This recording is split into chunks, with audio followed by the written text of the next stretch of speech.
परिचय। चांद को देखना मजेदार चीज है। पापा, मेरे पास एक सवाल है, क्या मैं पूछ सकती हूँ? जरूर मेरी प्यारी बच्ची। पापा, हम चंद्रमा को पृथ्वी से देख सकते हैं, लेकिन दूसरे ग्रह को क्यों नहीं देख सकते? बहुत अच्छा प्रश्न है।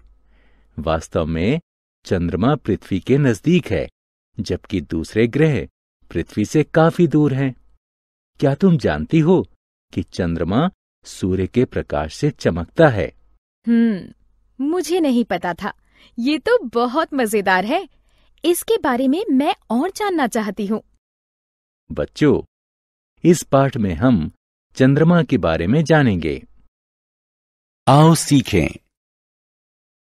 चंद्रमा के चमकने का कारण बताना, चंद्रमास को परिभाषित करना, चंद्रमा के धरातल की विभिन्न विशेषताओं की खोज करना, चंद्रमा के 4 सिद्धांतों का वर्णन करना, चंद्रमा के गुरुत्वाकर्षण खिंचाव और इसकी संरचना की चर्चा करना। चंद्रमा का परिचय। चंद्रमा पृथ्वी का एकमात्र प्राकृतिक उपग्रह है। यह सूर्य के बाद आकाश का सबसे चमकदार पिंड है। लेकिन चंद्रमा के पास अपना कोई प्रकाश नहीं होता। जो प्रकाश आप देखते हैं वह चंद्रमा की धरातल से परावर्तित होने वाला सूर्य का प्रकाश होता है। चंद्रमा की कलाएं। आपने ध्यान दिया होगा कि चंद्रमा सदैव पूर्ण वृत्त के आकार का नहीं दिखता। क्या आप जानते हैं कि क्यों? क्योंकि ये विभिन्न कलाओं से गुजरता है। चंद्रमा का चमकीला भाग परिवर्तित होकर हमें जिस रूप में दिखाई देता है उसे इसकी कलाएं कहते हैं। सूर्य का प्रकाश पृथ्वी की परिक्रमा के दौरान चंद्रमा के धरातल के विभिन्न कोणों से टकराता है। चंद्रमास क्या है? चंद्रमा पृथ्वी की परिक्रमा करने से 27.3 दिन लेता है, लेकिन एक पूर्ण चंद्रमा से दूसरे चंद्रमा के बीच का समय कुल 29.5 दिन का होता है। क्योंकि पृथ्वी भी अपनी सतह पर घूमती रहती है, एक पूर्ण चंद्र से दूसरे पूर्ण चंद्र के बीच की अवधि को हम एक चंद्रमास कहते हैं। चंद्रमा की पृथ्वी से दूरी। चंद्रमा की पृथ्वी से औसत दूरी करीब 3,80,000 किलोमीटर है, जो कि काफी करीब है। इसकी नजदीकी के कारण ही हमें पृथ्वी पर से चंद्रमा के धरातल को देखने के लिए दूरबीन की जरूरत नहीं पड़ती। क्या आप जानते हैं, हम सदैव चंद्रमा का एक ही पक्ष देखते हैं। जब चंद्रमा पृथ्वी के चारों तरफ घूमता है तो यह अपनी धुरी पर भी उसी गति से घूमता है। इसीलिए हम सदैव चंद्रमा का एक ही पक्ष देखते हैं। चंद्रमा पर द्रव्य जल नहीं है। बच्चों, क्या आप सोचते हैं कि चंद्रमा पर भी पृथ्वी की तरह पानी है? नहीं, चंद्रमा पर द्रव्य जल नहीं है, लेकिन बर्फ के रूप में कुछ जल जरूर है। हाल ही में नासा के स्पेसक्राफ्ट ने चंद्रमा के दक्षिणी ध्रुव पर करीब 100 किलोग्राम बर्फ और जलवाष्प की खोज की है। चंद्रमा पर धब्बे। यद्यपि चंद्रमा पर जल नहीं है, लेकिन इसमें कई रुचिकर विशेषताएं हैं, जैसे कि कोटर, पहाड़ और लावा के मैदान। चंद्रमा की सतह पर गहरे धब्बे असल में मैदान हैं, जिन्हें समुद्र या मारिया कहते हैं।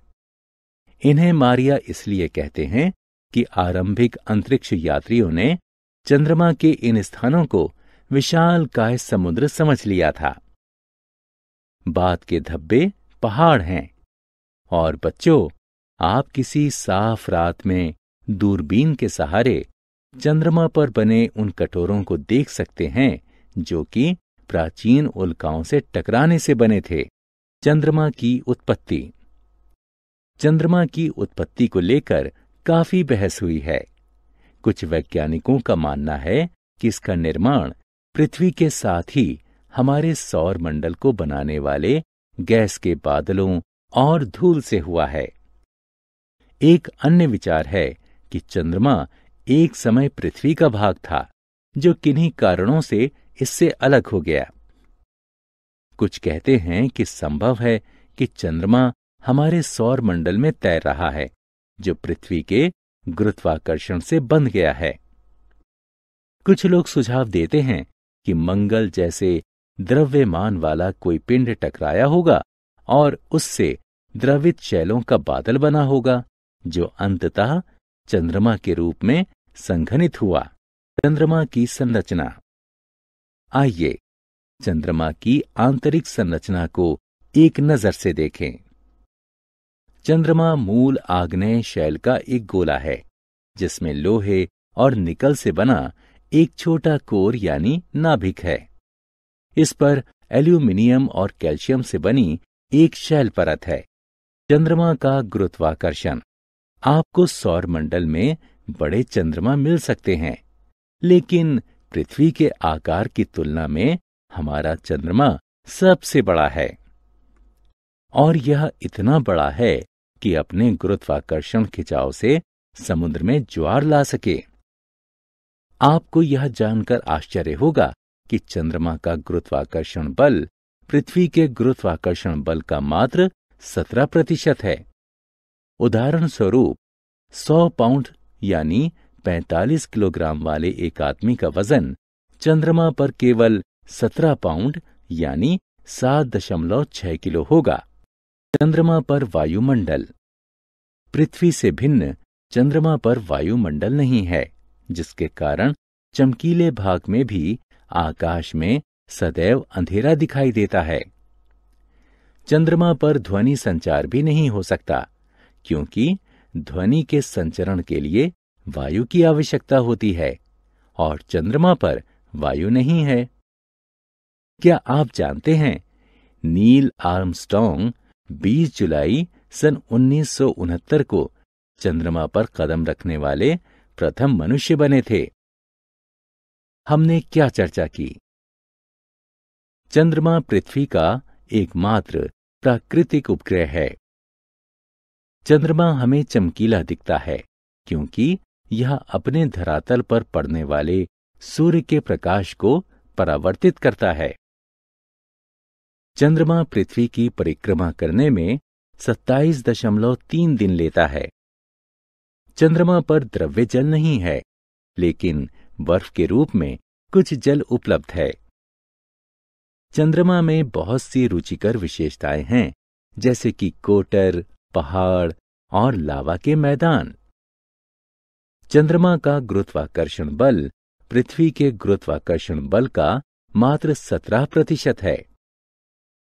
चंद्रमा का कोई वायुमंडल नहीं है, जिसके कारण चंद्रमा पर ध्वनि संचरण नहीं हो सकता।